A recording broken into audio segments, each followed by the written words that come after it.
Militairement, c'est fini. À 11h30, le mercredi 30, les soldats communistes entrent dans le palais d'Oklap où les attend le général Moon. Une autre histoire commence. L'ancien monde se liquide sans brutalité, comme si c'était écrit depuis toujours.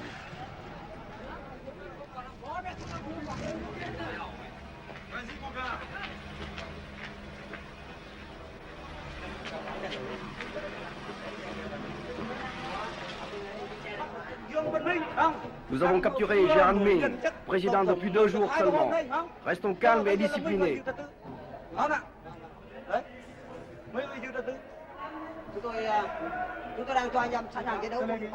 Je donne le pouvoir à ceux qui sont beaucoup plus mérités que moi.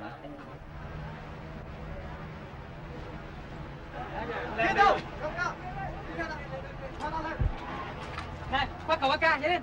Cầm lấy khẩu súng này. Cầm mình cứ để thủ được mình đi đâu. Ôi sao cầm. Ôi. Cầm đấy.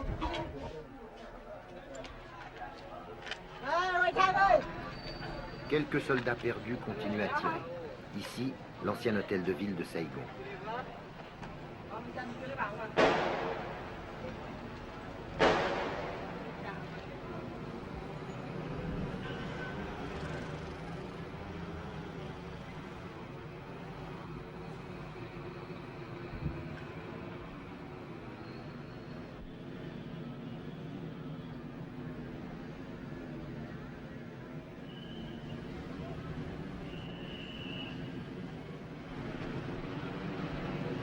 Pour lui aussi, c'est fini. Un colonel des forces de sécurité a tiré un trait sur l'ancien régime et sur sa vie qui ne voulait plus rien dire.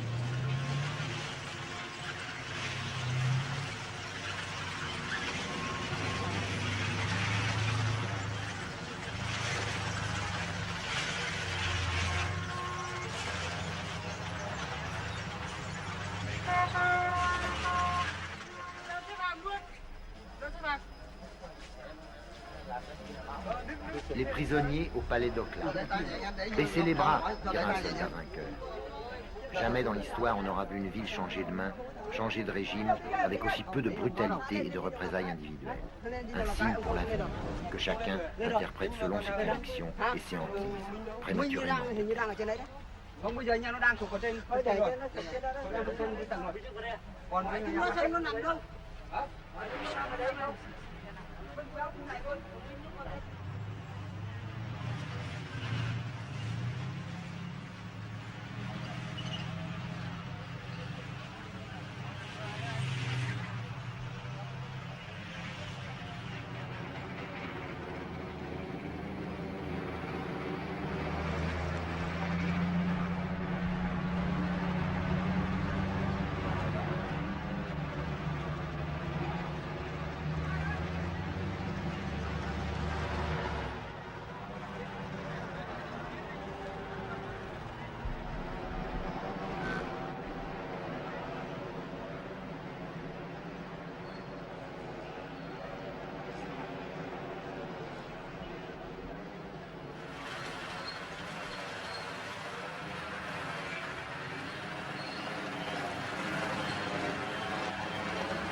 Amorce de remise en ordre dans la ville livrée à l'anarchie.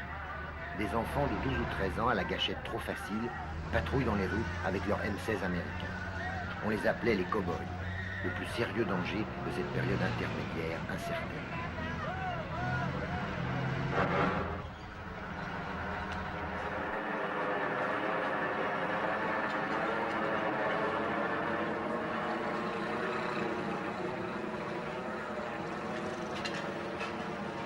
Les écoliers, pratiquement et symboliquement, nettoient Saigon de ses ordures passées. Nous faisons l'hygiène publique pour nettoyer la ville. Oui. Qu'est-ce qui vous a donné l'ordre de nettoyer la ville? Mais personne ne nous a donné l'ordre. mais pas de par nous-mêmes, nous faisons ce travail. Nous avons transmis l'ordre élève par élève et nous nous sommes réunis aujourd'hui quelques centaines d'élèves et nous proposons aujourd'hui de nettoyer le rectangle qui entoure notre école. Chers camarades et compatriotes, le gouvernement révolutionnaire provisoire a libéré Saigon et maintenant notre ville s'appelle Ho Chi Minh. Les petits hommes verts s'installent. Ils font connaissance avec Saigon, Saigon fait connaissance avec eux. La ville s'adapte grâce à sa traditionnelle souplesse. Elle joue le jeu de la victoire, un jeu qui ne sera pas sans lendemain. Parfois dans l'enthousiasme, parfois dans le doute. Malin, trop malin celui qui essaye déjà de faire la part des choses.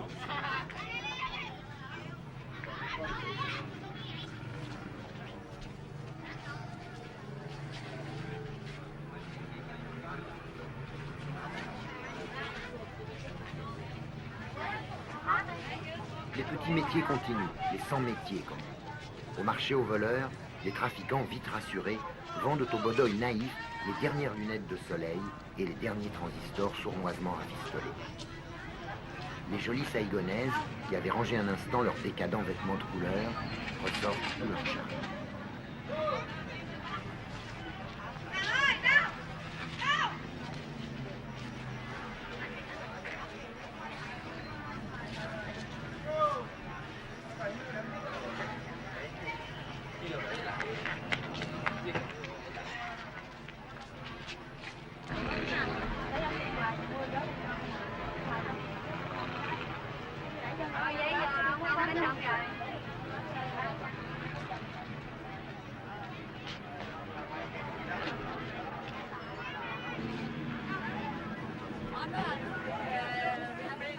Les motos, nerfs de la vie saïgonaise, ont soif.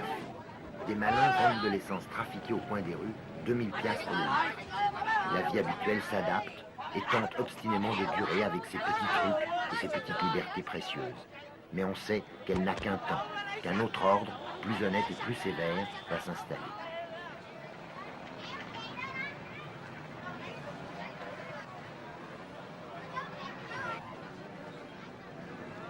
Il y en a qui sont prêts à tenter l'expérience du bonheur collectif de bon cœur. Mais pour certains, pour certaines, c'est un déchirement.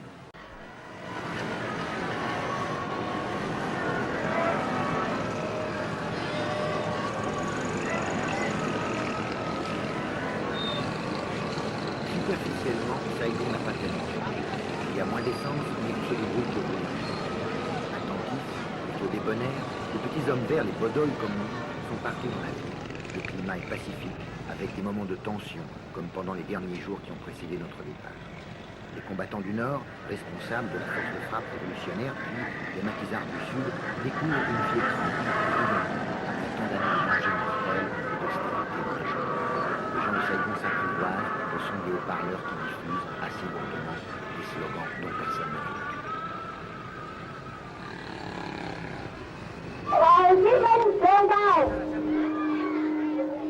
Quand est-ce que vous tournez à Hanoï? Je ne sais pas. Chúng tôi Ça dépend de còn la phải durée tùy de theo notre tình hình mission. của đất nước này, tùy theo nhiệm vụ.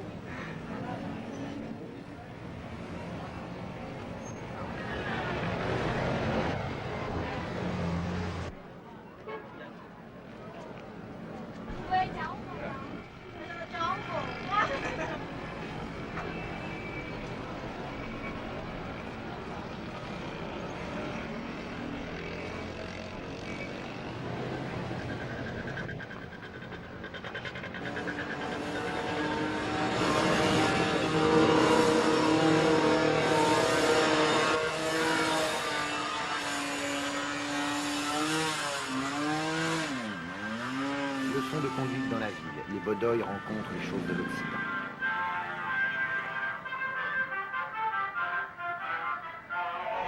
Je m'appelle Tong. Je suis de l'armée de libération. Đơn vị coi như thuộc quân giải phóng của đơn vị nào cả.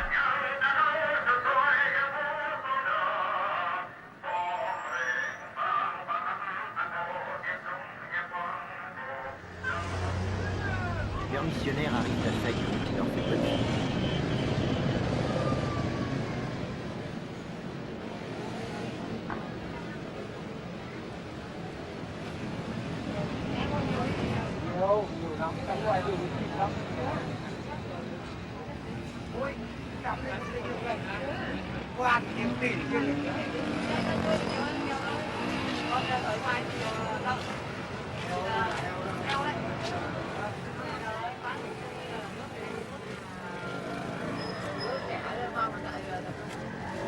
J'ai quitté mon fils quand il avait 3 ans, maintenant il en a 7 et il va à l'école.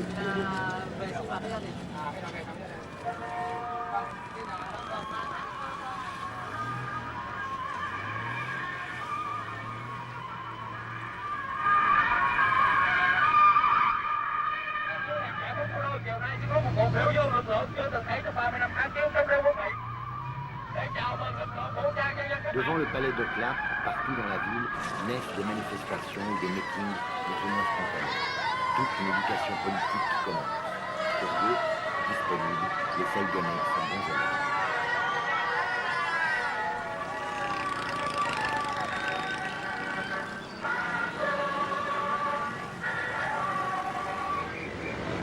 Le premier jour, plus de police, plus de maintien de l'ordre. Anarchistes par nature, les gens de Saigon en ont profité pour embouteiller plus que jamais les trafics. Les jeunes des comités révolutionnaires populaires essayent de raider la circulation avec un succès relatif.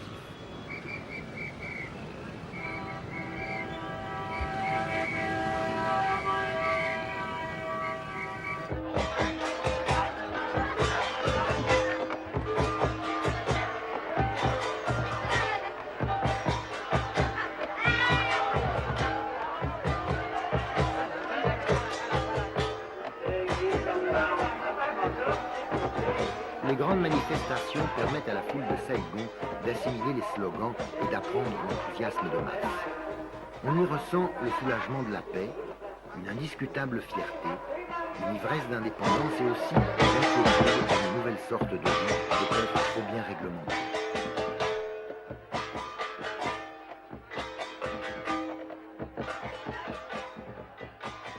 Est-ce qu'il n'y a pas une différence entre les gens du Sud et les gens du Nord? Non, je crois en ce temps-là, on s'en même. On dit que les gens du Nord sont plus sévères, non? Avant, maintenant, Maintenant, pas du tout? oui, pas du tout. Ça vous inquiète pas qu'il y ait tous les gens du Nord, là? Je crois maintenant il est un pitié pour les gens du Nord. Un du Sud, pardon. On ne sait pas, mais on se libre, là, je suis content maintenant. Vous n'avez pas peur du communisme? Oh, je peux rien, ouais. Je suis libre dans mon pays, je dois accepter ça. Madame Go-Batan, personnalité bien connue de la troisième force, exprime l'espoir d'une démocratie socialiste originale pour le Sud-Vietnam. Elle représente sans aucun doute, confusément, l'opinion de la majorité de ses concitoyens. Un geste qui symbolise la victoire. On démolit le fameux monument aux morts de la place Leloy qui montre deux marines marchant ensemble au combat, l'un poussant l'autre. Cette chute, c'est l'humiliation des Américains. C'est le signe de la joie des vainqueurs. Une joie paisible. Ils n'avaient jamais douté de l'issue de la guerre et voilà leur foi confirmée.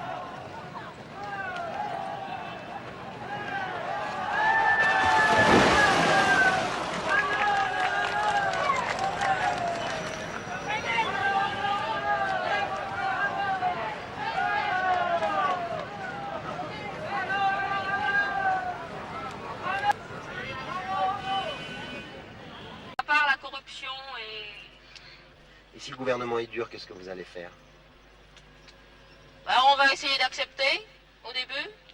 Si vraiment on ne peut pas accepter, soit peut-être qu'il y aura une révolte ou si tout le monde est courageux. Ou alors si tout le monde accepte d'accepter, accepte de supporter la vie dure là, il y aura une petite somme qui va essayer de se suicider pour essayer de raccourcir la vie, et puis c'est tout. Et puis les autres, ils restent, ils mènent leur vie dure comme ils veulent.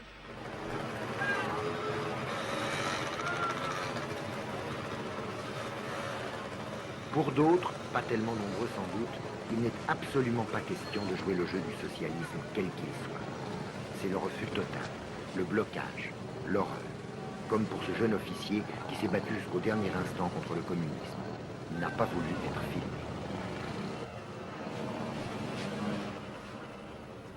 Tant que la liberté existe encore au Vietnam, je désirais vivre au Sud-Vietnam, c'est mon pays. Je prenais la défense de mon pays en tant que soldat. Ce qui veut dire que je ne porte pas les habits militaires pour défendre le régime de Thieu. C'est un régime pourri, mais tout le monde y retrouve son compte. À vrai dire, c'était une mode de vie qu'on a appris à vivre avec. Il y avait beaucoup de liberté dans cette pourriture. Je porte les habits militaires pour défendre mon pays contre le communisme. Je prends la défense de ma liberté, de la liberté de ma famille. Et cette liberté, hélas, ça n'existe plus. Avec le Front de Libération Nationale, avec les communistes, il n'existe plus de liberté. On n'a pas été libérés.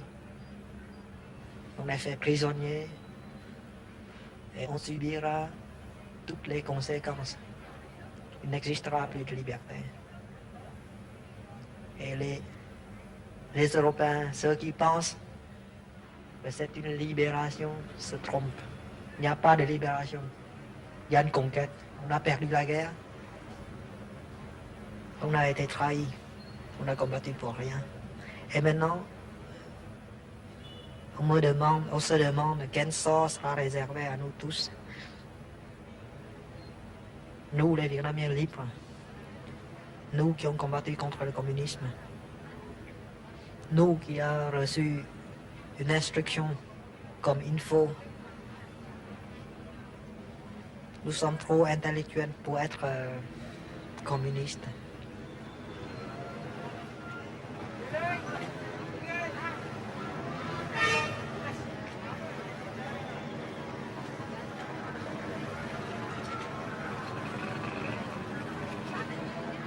C'est un travail collectif. Et ce qui est important, c'est que ce sont nous qui décidons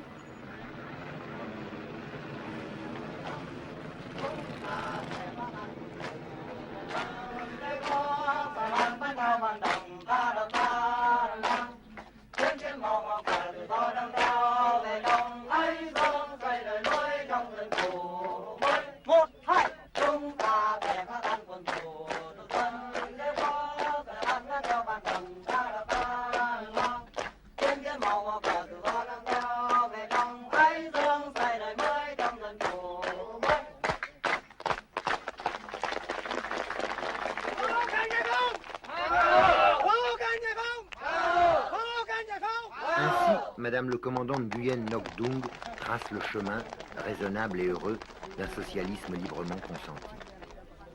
L'histoire va-t-elle lui donner raison? La personnalité du Sud, originale et individualiste, sera-t-elle tant soit peu respectée? L'unification du Vietnam se fera-t-elle en douceur, avec l'approbation de tout un peuple fier d'avoir retrouvé la paix et la dignité? Les vainqueurs auront-ils le courage, la clairvoyance de ne pas accélérer la mise au pas de Saïgon? À toutes ces questions, faites d'espoir et de doute, on ne doit pas encore essayer de répondre. La Bastille a été prise il y a un mois à peine, dans le siège, la révolution commence à faire.